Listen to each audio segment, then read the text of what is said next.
বেশরে হাফি মদ পান করত, কারণ শহরের সকলেই জানতো বেশরে হাফির মতো মদখোর দুনিয়ায় আর কেউ নাই। এই বেশরে হাফি রাস্তা দিয়া চলতেছেন, চলতে চলতে হঠাৎ করে দেখে কালামুল্লাহ অর্থাৎ আরবি কিছু কাগজে কিছু আরবি লেখা। বেশরে হাফির নজরে পড়ে গেছে। বেশরে হাফি আরবি ওই কাগজের টুকরাটা উঠাইয়া চুমু খায় আর টোকা দিয়া ময়লা গোলা পরিষ্কার করা ফালাইয়া দেয়। আর কয়, আহারে আরবি লেখা কালামুল্লাহ, এই লেখাটা কই রাখবো আমি? না না। এবার বেশরে হাফি টোকা দিয়া ময়লা গোলা ফালাইয়া চুমু দিয়া মসজিদের ভিতর ঢুকে মসজিদের তাক দেখে নিচে রাখা যাবে না, কালামুল্লাহ আরবি লেখা তো উপরে রাইখা দিছে। রাইখা দিয়া বেশরে হাফি মদ শালায় গেছে, মদ পান করে বেহুশ হইয়া পড়ে রইছে। আল্লাহর নবী সাল্লাল্লাহু আলাইহি ওয়াসাল্লাম যুগের সবচেয়ে বড় বুজুর্গ জুনাইদ বাগদাদি রে স্বপ্নে কয়, জুনাইদ এখনো কেন ঘুমাও? তাড়াতাড়ি মদশালায় যাও, আমার বেশের রে আমার সালাম জানায়া দাও। জুনাইদের ঘুম ভেঙে গেছে। কিরে কি দেখলাম? নবী আমাকে এসে কয় বেশরে হাফিকে আমার সালাম জানায়া দে। কি বলে? না, এটা হইতে পারে না, বেশের ব্যাপারে নবী আমার কাছে আসবে না। ঘুমায়া পড়ছে। একটু পরে নবী আবার আসছে, এসে জুনাইদ বাগদাদি রে ধমক দেয়া কয়, রে জুনাইদ, আমি তোকে কি বললাম? তুই এখনো কেন ঘুমায়া রইছা? যা বেশেরের কাছে গিয়ে আমার সালাম জানা। জুনাইদ কয়, কে রে, বেশের কি আমল করতে পারে যে নবী আমার কাছে আসবে? না, হইতে পারে না। ঘুমায়া পড়ছেন। একটু পরে নবী আবার স্বপ্নে ডেক দিয়া কয়, জুনাইদ রে জুনাইদ, তুই এখনো কেন ঘুমায়া রইছা? আমি নবী তোকে আদেশ দেই, তোমার কি ভালো লাগে না? তাড়াতাড়ি আমার বেশেরের কাছে যাও। জুনাইদ তার দেরি করেন নাই। নবী বেশেরের ব্যাপারে আমার নিকট আসে বারবার বলে, না, গভীর রজনীতে এখনো আকাশ পরিষ্কার হয় নাই। জুনাইদ বাগদাদি গভীর রজনীতে ছুটতে ছুটতে এবার চলে গেলেন ওই মশালায়। দারোয়ানকে বললেন, ও দারোয়ান ভাই, বেশের আসেনি? কয়, হ্যাঁ বেশের আছে, বেশেরকে একটু ডাকো।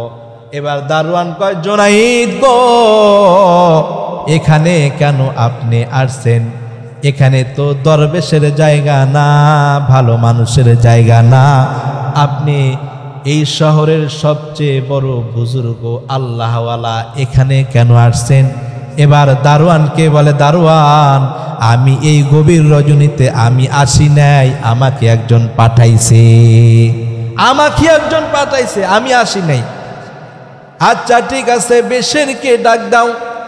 দারোয়ান বেশেরকে ডাক দিলেন। বেশের আসলেন। বেশের আসার পরে কয়, হযরত আপনি এখানে কেন? কয়, আমারও একই প্রশ্ন, আমি বা এখানে থাকবো কেন? তবে বেশের রে শোনো, আমি এখানে আমি একা আসি নাই, আমাকে একজন পাঠাইয়া দিছে। কয়, কে পাঠাইছে? কয়, মুহাম্মাদুর রাসূলুল্লাহ। কেন পাঠাইছে? কয়, আমি কেমনে জানবো আমাকে কেন পাঠাইছে? শুধু নবী আমারে বলছে, জুনাইদ আমার সালাম জানা। আমি তো সালাম জানানোর জন্য আইছি, তবে আমার একটা মন চায়, এরে বেশের কি আমল করছ যে আমলের বরকতে নবী তোকে সালাম জানাইছে? বেশের কয়, না, আমি তো এমন কোনো আমল করি নাই। এবার জুনাইদ কয়, তুমি অবশ্যই কোনো নেক আমল করছো, ওই আমলের বরকতে নবী তোমারে সালাম জানাইছে। কয় না এরকম না, তবে আমার একটু জেহেনে বাড়ি খায়। আমি যখন এই মদশালায় মদ পান করার জন্য আসি, রাস্তায় আমি একটা আরবি কাগজের টুকরা আমি পাইছি। পাওয়ার পরে ধুলাগুলো আমি টোকাইয়া ফালাইয়া দিছি। এবার জোনায়েদ কয়, ওই যে তুমি টোকায়া ময়লা গোলা ফালাইছো, তারপরে কি করছো? কয় উঁচু তাকে রাখছি। এবার জোনায়েদ কয়, কাজে লাইগা গেছে। তুমি 2-3 টোকা দিয়া আরবি লেখা থেকে ধুলা বালি গুলা ফালাইয়া দিছো, আর আল্লাহ তোমার দেহে টোকা দিয়া দেহের সমস্ত ময়লা গোলা পরিষ্কার কইরা দিছে। কালামুল্লাহ ইজ্জত সম্মান কইরা উপরে রাখছো, তোমার দাম আল্লাহ সকলের উপরে রাইখা দিছে। যাহা তাকা হায় রবুবিয়াত খোদা কি, वहाँ तक है नबूबियत मुस्तफ़ा की, वहाँ तक है नबूबियत मुस्तफ़ा की। एजন্য মুআজ্জাজ মোহতারাম ভাই, কালামুল্লাহর তেলাওয়াত বেশি বেশি কইরা করা। কালামুল্লাহ যদি আপনি বেশি বেশি কইরা তেলাওয়াত করেন, মরে যাওয়ার পরেও আপনার কোনো টেনশন নাই। কে আসবে আপনাকে প্রশ্ন করতে? কালামুল্লাহ বলবে না না, কেবলমাত্র ঘুমাইল আমার সঙ্গীরে তুমি জাগাইতে পারবা না। যদি কোনো প্রশ্ন থাকে আমি কালামুল্লাহকে বলো, আমি উত্তর দিয়া দিব। রমজানুল মুবারকের রোজাগুলো রাখলে, হ্যাঁ রমজানুল মুবারকের রোজাগুলো যদি হুকুক হক আদায় করে রাখতে পারেন, এই রমজানুল মুবারক গুলো আপনার সঙ্গী হিসাবে কবরে যাবে।